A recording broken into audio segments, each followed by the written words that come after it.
My name's Jason. Ordinary, invisible Jason. The kind of guy you pass every day and forget a heartbeat later. 5'7", 135 pounds of nothing special. Not strong enough for the team, not smart enough for the spotlight, not loud enough to be heard. Just a quiet blur moving through hallways, days, and years that all look the same.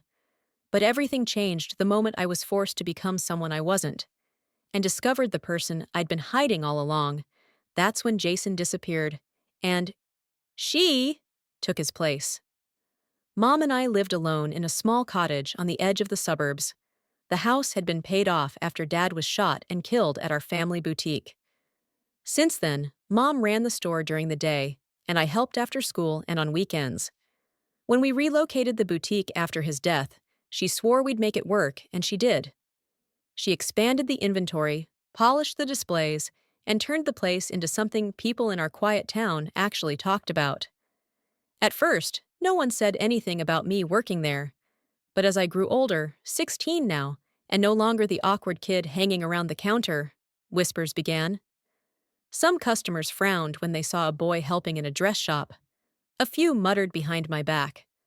Mom noticed too, though she didn't say much, just started keeping me at the front, where I could ring up sales and fold blouses without getting in the way.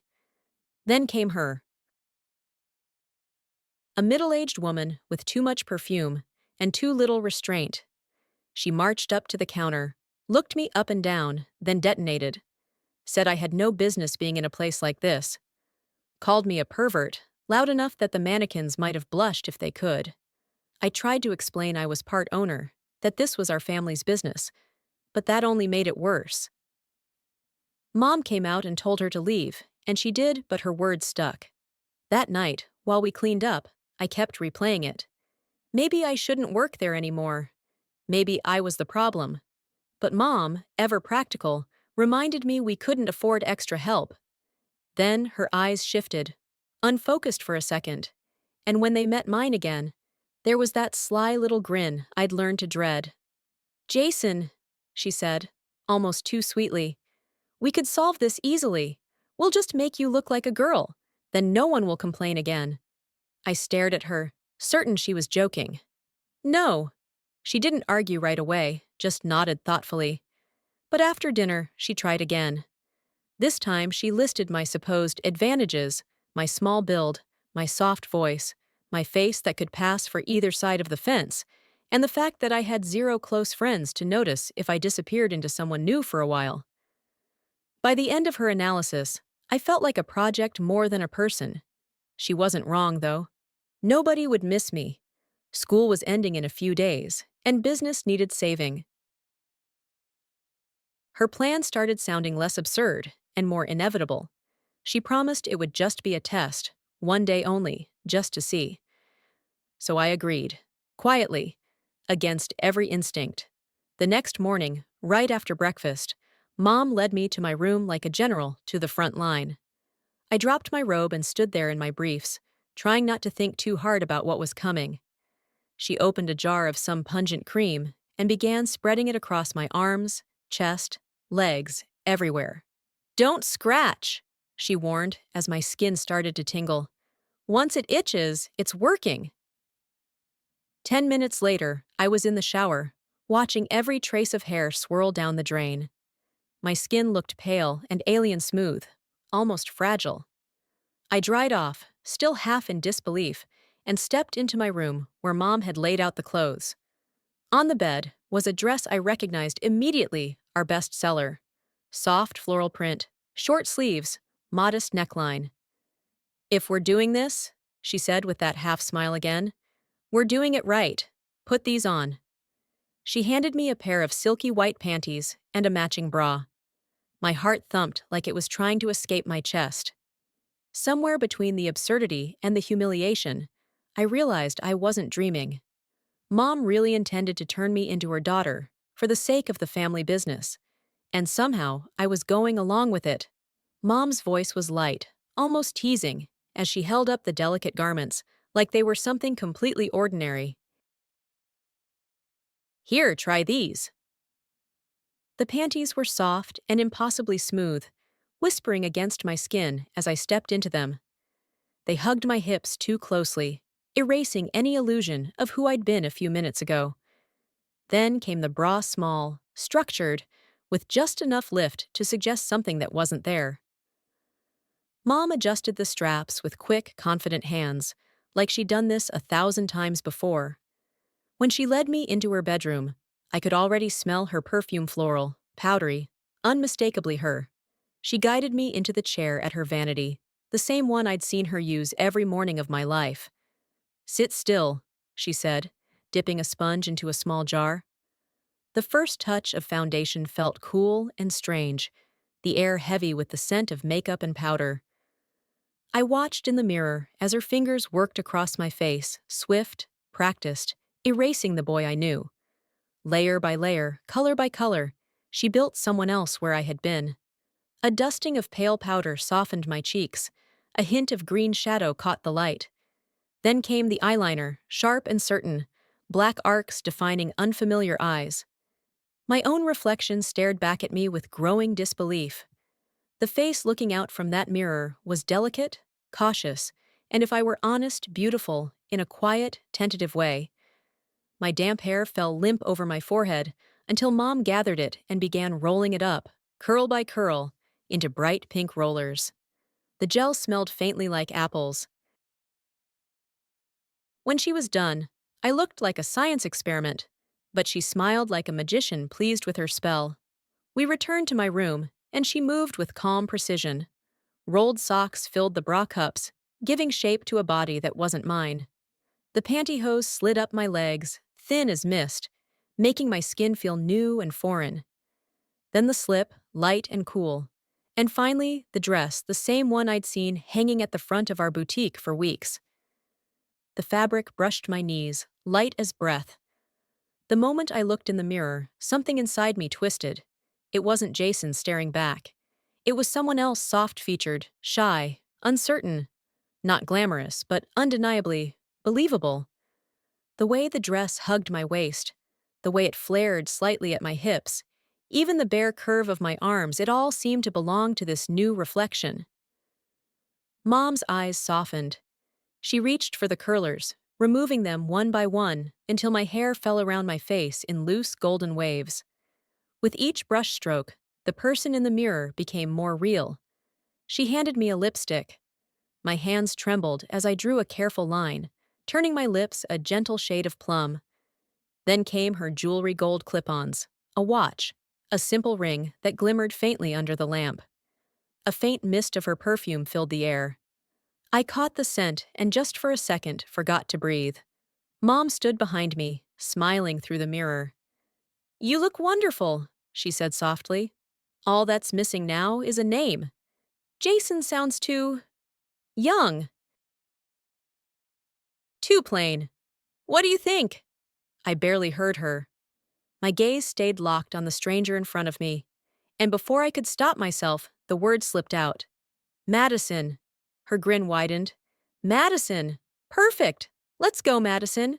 I followed her outside in a daze, the sound of my heels tapping softly against the floor. The world looked sharper, louder somehow. On the drive to the boutique, every stoplight felt like a spotlight. I was terrified someone would recognize me, but no one stared, no one laughed. That almost made it worse. Once inside, Mom switched instantly to business mode, moving through the aisles with energy and purpose. "You'll need options," she said, pulling skirts and blouses off racks, holding them up to my frame. I followed, numb and quiet, watching her stack outfits into neat piles. 4 skirts, 3 dresses, a purse, and enough tops for a new identity. There was no question anymore. The decision had been made without words. The light brush of fabric against my legs, the faint scent of perfume clinging to my hair, the taste of lipstick on my lips, all of it stirred something strange and unnameable in me. Not discomfort, not even fear, just difference. Then Mom glanced over her shoulder and said, as casually as if discussing groceries, "We'll need to pick up a few more things, underwear, stockings, maybe some extra padding if the boutique carries it." The words hit me like cold water. That meant going to the shopping mall, out there, among people. My confidence wavered, but she was already holding the car door open, smiling that determined smile that meant resistance was useless. In less than half a day, she had dismantled everything that made me her son and replaced it with a version of me that the world would never question. And as we drove away, the thought I couldn't shake was terrifyingly simple. If I could pass as Madison this easily, what would happen if I started to like it? This was it, the real test. If I could walk into a store, buy bras, and leave without drawing so much as a second glance, then maybe, just maybe, I could pull off this charade. Mom made it sound simple. Most girls your age are still figuring things out, she said breezily as we crossed the parking lot. You'll fit right in. Easy for her to say. I'd never been more aware of every movement, every breath, every step I took. The mall doors slid open, and a wave of perfume, chatter, and fluorescent light swept over me. I followed her closely, trying to imitate her walk heels clicking softly on tile, shoulders relaxed, chin up. Inside the lingerie section, color and lace surrounded me like an ambush. Mom navigated the aisles with surgical precision, plucking things from hangers and holding them against me for a moment's inspection. This one's good. Try that size. Hold these. I obeyed, clutching the growing stack of pastel fabrics, 2 bras, a package of panties in soft colors, pantyhose, a slip, and finally a box of small silicone inserts she whispered were called breast forms. The woman at the counter didn't blink, not even a curious glance. By the time we left, I felt dizzy with relief. We passed a makeup store on the way out. Mom nudged me toward it with a knowing look, but I dug in my heels. Not today, I said. I've done enough. She didn't argue. For once, she just smiled. Back home, I carried the shopping bags to my room. I'd planned to change immediately to rip off the disguise, shove it in a drawer, and reclaim my jeans. But the mirror caught me again. The girl staring back wasn't awkward or nervous. She looked alive, curious, confident even, the kind of girl boys would notice. I stood there, frozen between disbelief and something else I didn't want to name. I didn't hate the reflection. I didn't even feel ashamed. I just felt free. Mom was right. Maybe it could work. Maybe if I treated it like a uniform, something I put on for the boutique, it wouldn't be so strange. The idea scared me and thrilled me all at once. Without really thinking, I reached for the lipstick and reapplied it, tracing the familiar plum color back onto my lips. Then I went downstairs, each step lighter than the last. Mom looked up from the couch. She didn't say a word. She didn't have to. The approval in her eyes was quiet but unmistakable. I stayed dressed that way the rest of the day. By morning, I was back in my jeans and t-shirt, trying to pretend everything was normal. But the denim felt rough against my skin, too heavy after the softness of nylons. Even the air felt different now. I couldn't stop noticing textures, scents, the way people looked at me. The week drifted by like a dream. Each evening, Mom had me practice at her vanity, learning how to do my own hair, how to steady my hand when drawing eyeliner, how to make it look effortless. By Friday, she declared me passably convincing.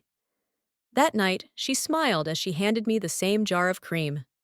Tomorrow, Madison starts work. The next morning came too fast. Sleeping on curlers was torture. My scalp throbbed, and I barely got any rest. But when the alarm buzzed, I was up instantly. I showered, shaved again, and began the process that no longer felt impossible. The underwear went on first, smooth, snug, transforming. Then the padded brief, shaping me into someone softer. The small boxes sat waiting on my dresser, each holding a silicone curve that would make the illusion complete. Need help? Mom asked from the doorway. I hesitated, then nodded. She worked gently, pressing each form into place, holding it for a few seconds before stepping back. The result made me blink. My chest looked startlingly natural. I could almost believe it belonged to me. Perfect, she said, and left me to finish. In the mirror, Madison began to emerge again. I dusted my face with foundation, light and even, the way Mom had taught me. Just a touch of color on the lids, a faint line of brown eyeliner, and soft pink lips. Less is more, I reminded myself aloud. Then came the clothes, a short slip, a pleated tan skirt that brushed mid-thigh, and a pale blue blouse that fit as if it had been tailored just for me. I tucked it in neatly, smoothing the fabric over the subtle curves of my new shape. For the first time, I didn't feel like I was wearing a costume. I felt ready. Nervous, yes, but ready. Tomorrow I would step into the boutique not as Jason helping his mother, but as Madison, the girl who belonged there. And the strangest part was after everything, I wasn't sure which version of me felt more real anymore. I wore the brown flats, simple but neat, and the small gold button earrings Mom had picked out. They matched the watch and ring she'd lent me the final touches to Madison's morning armor. When she removed the curlers from my hair, a tumble of soft curls fell around my face, and for the first time, I didn't flinch at my reflection. I brushed it out carefully, added a light spray of perfume, and retouched my lips with a subtle pink gloss.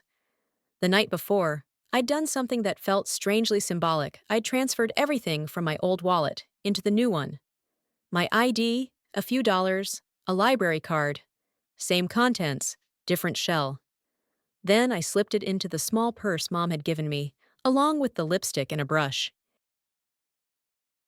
When I walked into the kitchen, the smell of coffee grounded me for a moment. I poured a cup, trying to look casual, as though this morning were like any other. Then Mom entered, and for a heartbeat, it was like seeing a reflection of myself. She wore a tan skirt and blue blouse, her hair styled nearly identical to mine. She grinned when she noticed the realization dawn on me. "Well," she said, "I guess we look like we planned this." We left the house together, the warm morning air brushing against my bare legs. My heart thudded harder with each step. This was it, the day that would decide whether this disguise could survive the daylight. The boutique looked different somehow, brighter, fuller. Maybe it was just me. Mom unlocked the door, turned the sign, and the familiar little bell chimed above it. "Remember," she said softly, "stay up front. I'll handle anything in the back." I nodded. No arguments. The first customers came in minutes after opening, and I froze behind the counter, waiting for the inevitable double take. But none came. They browsed, smiled politely, paid, and left completely oblivious. Each uneventful transaction loosened a knot in my chest. By noon, I was moving easily, greeting customers, tidying racks, my voice soft and steady. For the first time in my life, I didn't feel invisible. I felt normal. When we finally closed at 5, Mom looked tired but pleased. "You did perfectly," she said. On the way home, she treated us to dinner at a small diner. Over soup and sandwiches, she handed me a small bag. "A little something for tomorrow." At home, curiosity won. I opened it and found a folded leotard, tights, and a note from Mom. "You're a little soft around the middle," she'd written playfully. "Come to aerobics with me." I almost laughed. Aerobics? Me? I wanted to protest, but instead I took the bag to my room and unwrapped its contents, a pink unitered, purple tights. They were absurdly bright. I slipped into them just to see, and my reflection stared back in disbelief. The fit was snug, too honest. I muttered something under my breath, then took a deep breath, adjusted myself, and pulled everything back on properly. It wasn't perfect, but it worked. I actually looked fine. Maybe even good, if I ignored the awkward bulge of nerves in my stomach. I wasn't sure what embarrassed me more, how I looked, or the fact that I didn't hate it. There was a pair of jeans in the bag, too tight, stretchy, the kind designed for girls. I slipped them on, surprised by how naturally they shaped to me. They hugged my hips, narrowed down the legs, and, for the first time, I understood why women sometimes called jeans forgiving. I paired them with a simple top, slipped on my flats, and joined Mom in the living room. She said nothing about the jeans, just handed me the TV remote. We spent the rest of the evening quietly watching reruns, as if nothing extraordinary had happened. The next morning, I wore the jeans to work. Nobody noticed anything odd. Customers smiled, chatted, and left happy. My nerves had settled into something like confidence. When we closed, Mom turned to me. "Change into your workout clothes," she said. "Bring your gym shoes." So began my first aerobics class. The studio smelled faintly of rubber mats and perfume. Women of all ages chatted while adjusting their headbands. I followed Mom's lead, swapping my skirt and blouse for the bright workout outfit. The instructor started the music, upbeat and relentless. Step forward, step back, reach, bend, turn. Within minutes, sweat trickled down my temples and my muscles burned. It was harder than it looked, but weirdly exhilarating. During a short break, while we sat catching our breath, I noticed her, the woman who had once yelled at me in our store. She strode over, smug and smiling. "I see you took my advice, Deborah," she said to Mom. "Having a boy in a women's boutique was such a distraction." Mom's face flushed faintly before she answered. "This is Madison," she said calmly. "She's been working with me for weeks." The woman blinked, glanced at me, and forced a polite smile. "Oh, I see." She walked away, leaving behind a silence that somehow felt triumphant. I didn't say a word. I didn't have to. After another hour of jumping, bending, and stretching, we packed up and headed home. My legs ached, but I felt oddly light. The next morning, I woke with a strange eagerness. I chose a short summer dress with thin straps, the pink bra that gave me just a little extra curve, and let my curls fall freely around my shoulders. By the time I came downstairs, Mom was waiting with a smile that said everything. That morning's sunlight caught us both in the mirror by the door, two women heading to work. One real, one pretending. And maybe, for the first time, I couldn't tell which was which. His name was Connor, and though he barely managed a sentence the first few times we spoke, it was impossible to miss how he looked at me. His gaze lingered every time I stopped by the restaurant, hesitant, curious, a little afraid, as though I were some delicate secret he wasn't sure he should touch. Twice he almost spoke to me and backed out at the last second. The third time, he didn't. He stood there, hands fidgeting at his sides, cheeks turning pink. "Would you maybe want to see a movie this Saturday?" The words tumbled out like they'd been rehearsed 100 times and still came out wrong. I blinked, startled, not because he asked, but because he asked me. For a heartbeat, I caught my reflection in the window beside him, my soft curls, my skirt, the faint shimmer of lip gloss, and the realization landed hard and deep. I liked this. I liked being seen this way. I said yes. When I told Mom that evening, I half expected her to forbid it, or at least issue a list of rules. Instead, she smiled knowingly and said, "I'd like to meet him first." That was all. No warnings. No teasing. Just quiet acceptance that, apparently, her son had a date. By Saturday night, I was a mess of nerves and perfume. I picked out a simple skirt and blouse, something safe, paired with my loafers, because heels felt like a risk I wasn't ready for. At exactly 7, the doorbell rang. Mom greeted Connor with the same polite charm she used on customers. He was unfailingly courteous, even a little old-fashioned, and when we finally stepped outside together, she gave me that half smile, the one that meant she was proud and amused all at once. The evening passed in a blur of flickering lights and nervous laughter. Connor treated me as though I were made of glass, pulling out my chair, opening doors, asking gentle questions he could barely finish. When he walked me to the door later that night, we stood under the porch light in awkward silence until he leaned in and, missing entirely, brushed my chin instead of my lips. The second attempt found its mark. It was quick, uncertain, barely there, and yet my pulse wouldn't calm for hours. I ran inside, heart pounding, lips tingling. In bed that night, I stared at the ceiling, wide awake, tasting that moment again and again. Something had shifted inside me, something I didn't have the words for but couldn't deny. I wasn't pretending anymore. I liked being seen as a girl, liked it more than I had any right to. The next morning, the idea of wearing jeans felt wrong. I reached instinctively for a sundress, light and bright, and tied my hair back with a ribbon. The mirror didn't mock me, it welcomed me. From that day on, Mom called me Madison even at home. It slipped so naturally into her tone that I stopped flinching at the sound of it. She didn't lecture or push, she simply treated me the way any mother would treat a teenage daughter, occasionally amused, occasionally concerned, but mostly letting me find my own rhythm. And that rhythm came fast. My mannerisms softened, my walk grew lighter, my hands began to move when I spoke. Even the way I breathed changed.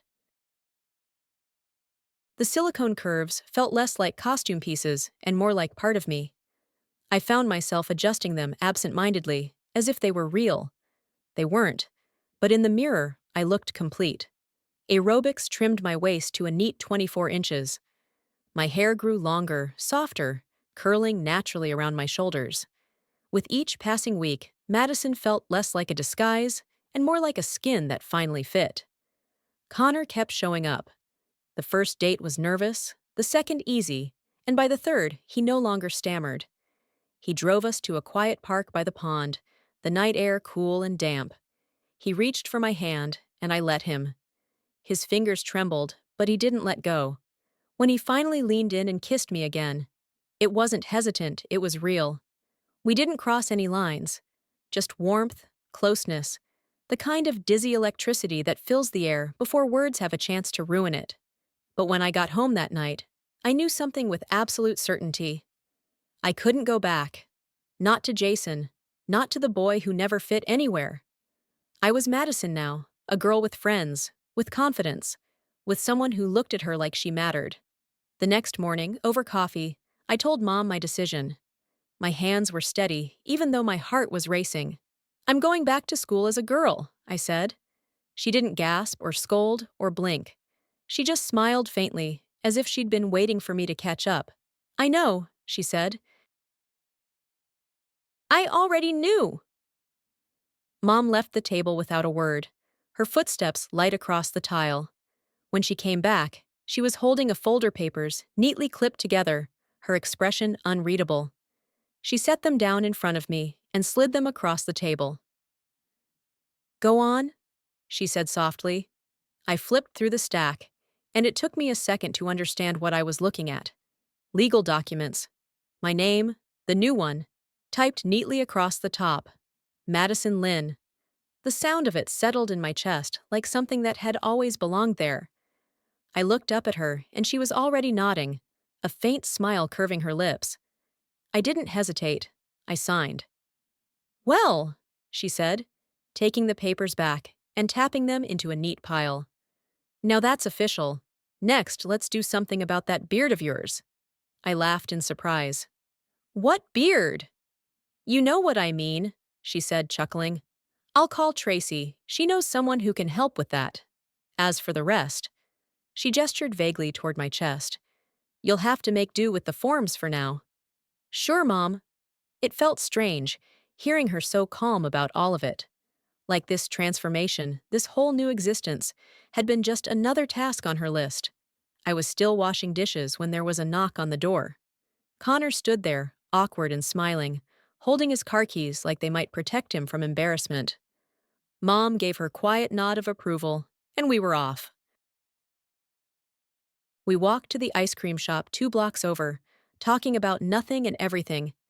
He told a terrible joke, and I laughed harder than I meant to. Then, out of nowhere, he reached into his pocket and handed me something small. His class ring. It gleamed in the streetlight, the ruby catching a spark of red. "You don't have to wear it," he said quickly. "Just keep it?" I stared at it, stunned, then nodded.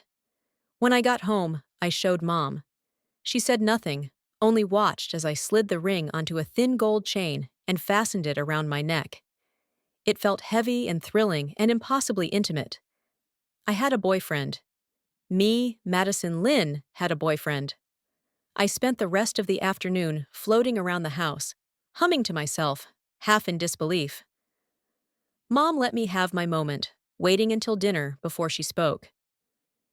"You know, sweetheart," she began, pouring herself a glass of tea. "Connor likes you, really likes you, but you need to understand he's going to expect certain things from you now." I frowned. "Like what?" She gave me that knowing look, the one that mothers must be born with. "Things boys his age always expect." I felt my face grow warm. She continued, matter of fact and calm, explaining the delicate line between affection and expectation, about how boys could confuse care with possession, and how girls often let them. "Just don't lose yourself trying to please someone else," she finished. "Respect yourself, and he'll have to respect you too." I promised I would. And though her words embarrassed me, they stayed with me. The weeks rushed by, and soon the first day of school loomed closer. I didn't know how Mom was going to manage it, but she did, of course she did. She'd already arranged everything. That morning, we walked into the administration building together. The air smelled of floor wax and nostalgia. Mom handed the signed papers to Mrs. Peterson, who had been there since the dawn of time, and the poor woman nearly fainted reading them. She disappeared into the office and returned with Principal Harris in tow. He stared at me, then at Mom, then back at the papers. "You're telling me this is—" "Yes," Mom said crisply. "This is my daughter, Madison. The court documents are in order." He blinked, hesitated, and finally nodded. "Well then," he said, clearing his throat. "Welcome back, Miss Lynn." He even shook my hand before handing me a freshly printed schedule card. The name Madison Lynn gleamed at the top. I walked into literature class, heart hammering, but no one gave me a second look. The students I'd known before were right there, and yet none of them recognized me. It was both terrifying and exhilarating. At the end of the day, Connor was waiting by the door. "Hey," he said, slipping his hand into mine like it was the most natural thing in the world. He introduced me to a few friends, his tone confident, casual. "This is my girlfriend, Madison." I wanted to melt into the floor, but his pride was infectious. He wasn't hiding me, he was claiming me. That evening, I told Mom what happened, and she laughed so hard she nearly dropped her tea. "Well," she said, "looks like someone's quite taken with you." A week later, I was invited to my first party as Madison. Megan, one of our regulars at the boutique, invited me and Connor to her house. "You'll come, right?" she asked. I hesitated, then nodded. "Sure, I'll ask Mom." Of course, Mom said yes. "Just be careful," she warned with a smile. That Saturday, I slipped into a black sheath dress that fit me, like it had been sewn for this very moment. The mirror reflected someone poised, someone I almost believed was real. When Connor's car pulled up, I grabbed my purse and headed out. Heart pounding, the gold chain at my throat cool against my skin. I wasn't Jason pretending to be someone else anymore. I was Madison Lynn, and tonight, I was going to a party with my boyfriend.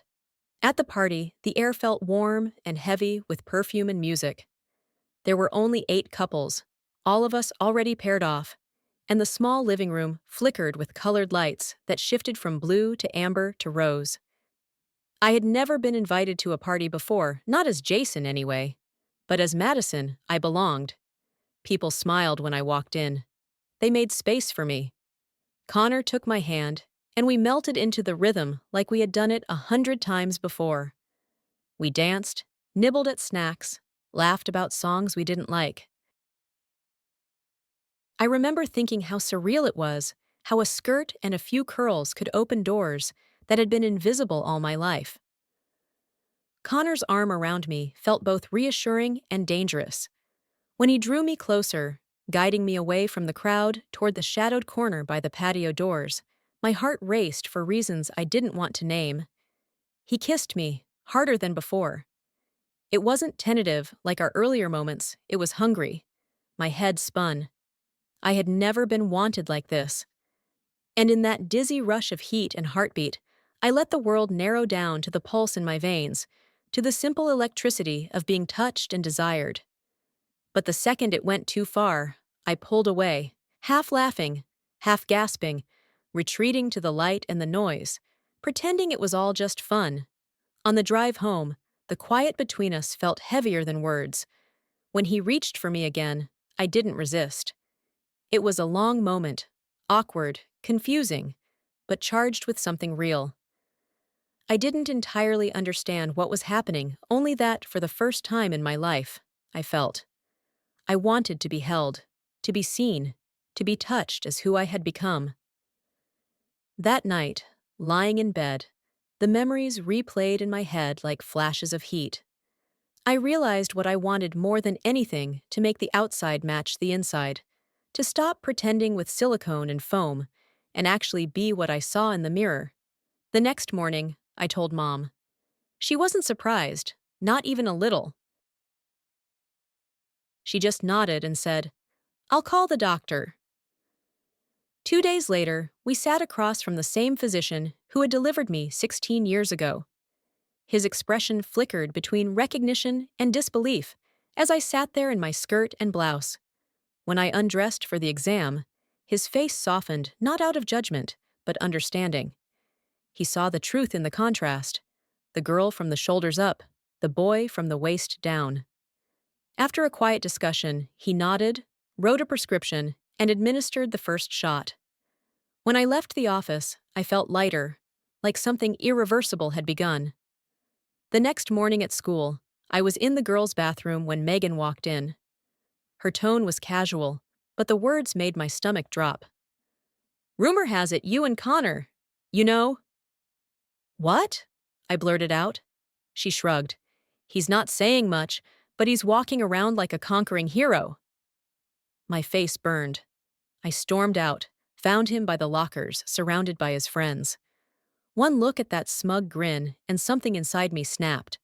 I marched straight up to him, yanked the chain from around my neck, and slammed the ring into his hand. He started to speak, but I was already gone, my eyes stinging, my pulse hammering in my ears. The next 2 days were a blur of anger and humiliation. Every whisper in the hallway felt like a dagger. The boys looked at me differently now, curious, cocky, like I was some mystery they wanted to solve. The girls, on the other hand, gave me that knowing, sympathetic look that said, "Welcome to the club." Somewhere in the middle of all that fury, I caught myself thinking I'm starting to think like them now. Like the girls.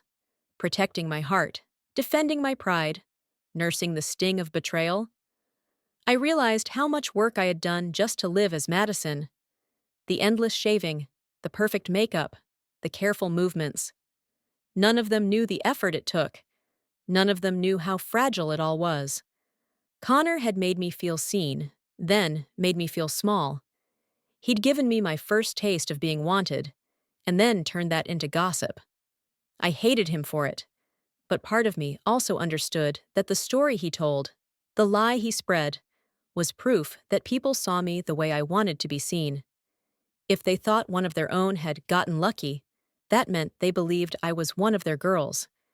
And that, in its own twisted way, was the validation I'd been chasing all along.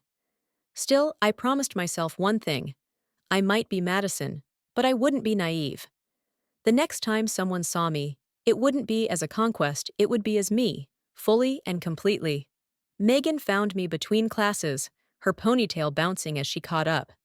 "Connor was a jerk, Madison," she said bluntly. "You've got every right to dump him, and I really hope you did." I stopped at my locker, trying not to smile. "Oh, I did. If you want him, you can have him." She rolled her eyes. "Please, not my type." "Actually, I've got someone I do want you to meet. He's nice shy, but a total hunk. My brother's friend, Tyler." I raised an eyebrow. "You're setting me up?" "Double date," she said, grinning. "Brandon and me, you and Tyler. He's at Columbia High, same age, different school after they changed the boundaries. He's sweet, Madison. I think you'll like him. I folded my arms, pretending to think it over. As long as Connor finds out I'm seeing someone else, count me in. Megan just grinned wider. Oh, believe me, he'll know. That's how I met Tyler. He was exactly what she'd promised. Shy, polite, handsome, in a clean, easy way that made him seem older than he was. He had the kind of smile that started small and genuine, the kind that made you forget to breathe for a second. Mom thought he was adorable when he showed up at the door, all nervous charm and good manners. Somehow, he didn't seem shy around her at all. Our first date was simple: a movie, a milkshake, a long conversation that felt strangely effortless. After Connor's chaos, Tyler's gentleness was like a calm breeze. I felt safe, but still fluttery in a way that made me look forward to every moment. When he walked me to the door that night, he hesitated, then asked if he could see me again the next evening. I said yes without thinking. Lying in bed later, I thought about how strange life had become. I used to be the invisible one, the boy who went unnoticed, who was never invited anywhere. Now, as Madison, everything had flipped. I was seen, wanted. My life had spun so completely that sometimes it didn't feel real. Connor's betrayal had hurt, but it also sealed my new reality. Everyone believed I was a girl, and for the first time, I did too. Principal Harris, who knew the truth, never said a word. He greeted me with a warm, "Good morning, Miss Lynn," every time he passed in the hall, as if the matter had been settled permanently. That morning, over coffee, I told Mom I wanted my own breasts, really mine. I half expected her to laugh or object, but she just nodded thoughtfully. "I'll call the doctor," she said. The weeks that followed were a blur of change. Tyler and I kept seeing each other, and my body slowly began to transform under the hormones. My chest filled out, my hips softened, my skin grew smooth and fine. Every morning, I looked in the mirror and saw less of who I'd been. My reflection smiled back with growing confidence. Mom and I expanded the boutique, taking over the empty space next door. It became our curvy line, and I found myself helping more and more customers who reminded me of a version of myself uncertain, hesitant, searching for something that fit. Some of the men who came in clearly weren't shopping for anyone but themselves. I recognized the quiet fear in their eyes, the same one I used to carry. I helped them anyway, gently, without judgment. The years of pretending were over. Jason was gone. Madison Lynn stood in his place, real, whole, and no longer trying to prove anything. Now, standing before the mirror in my prom dress, I barely remembered that lost boy. The gown was soft and breathtaking strapless, fitted at the waist, the skirt swelling around me like a cloud of silk and tulle. The bodice hugged my curves. The satin corselet underneath made every line smooth, every breath poised. My hair fell in perfect waves over my shoulders, and the faint shimmer of perfume hung around me, like confidence itself. Tyler would be here soon. He'd been patient, kind, and everything Connor hadn't been. I knew tonight would be special, different, a threshold, not because of what might happen, but because I finally understood who I was. This wasn't a costume anymore. It hadn't been for a long time. When Mom peeked into my room, her eyes softened. "You look beautiful, sweetheart." I smiled at her reflection in the mirror. "Thanks, Mom." Downstairs, I heard the familiar sound of tires crunching on the driveway. My heart fluttered. Tyler was here. And as I smoothed my dress and turned toward the door, I knew this wasn't the end of a journey. It was the quiet, certain beginning of a life that finally felt like my own.